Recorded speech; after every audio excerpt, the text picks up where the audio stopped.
আমার ফোন নিয়ে যাচ্ছে, বুঝছেন? আমি সাংবাদিক, আমি আপনার মোবাইল উইদাউট মাই পারমিশন।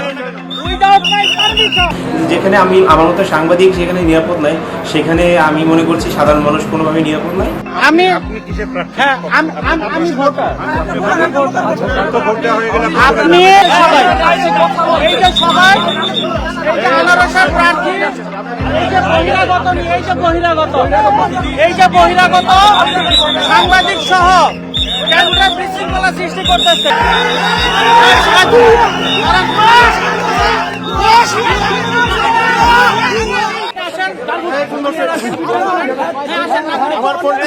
আমার ফোন নিয়ে যাচ্ছে, বুঝছেন? আমি সাংবাদিক, আমি আপনার মোবাইল উইদাউট মাই পারমিশন। এই যে দেখেন সাংবাদিক, ভুয়া সাংবাদিক, উইদাউট পারমিশন আপনি আমাকে কিভাবে ভিডিও করেন? ফোন এবং ডিভাইস এগুলো হচ্ছে উপরে হামলা করে কেড়ে নেয় এবং আমার উপরে শারীরিকভাবে হামলা করে।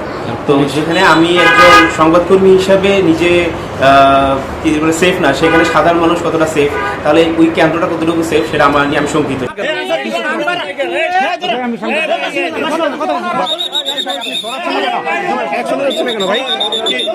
সব এখানে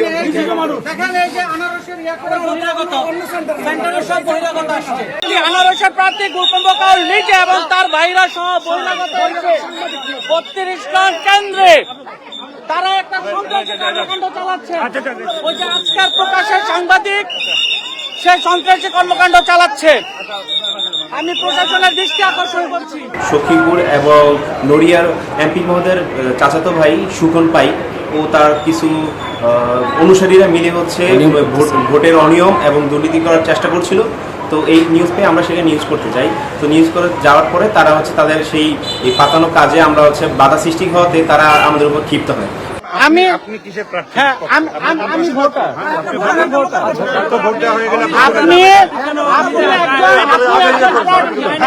আপনি একজন প্রার্থী। এই যে ওনারা এই যে সবাই আনারসের প্রার্থী, এই যে বহিরাগত সাংবাদিক সহ কেন্দ্রে বিশৃঙ্খলা সৃষ্টি করতেছে। হ্যাঁ, বহিরাগত সহ এই যে 25-30 জন বহিরাগত নিয়ে এখানে একটা বিশৃঙ্খলা সৃষ্টি করতেছে। ওনাদেরকে সাপোর্ট দিচ্ছে পুলিশ, ওনাদেরকে সাপোর্ট দিচ্ছে নামধারী সাংবাদিক। কোন একটা প্রার্থী ছিল, ওই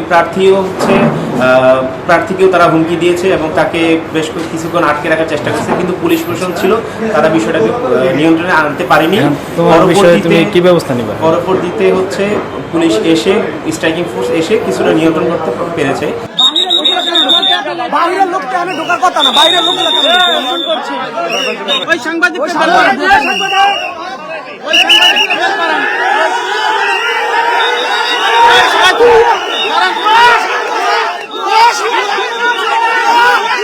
প্রশাসনের কাছে এই সাংবাদিকের উপর হামলার জন্য বিচার চাই এবং আমি নির্বাচনের পরেই হচ্ছে আর জিডি করবো, কারণ আমার জীবন আসলে হুমকি দেওয়া আছে। তো আমি এর জন্য জিডি করবো।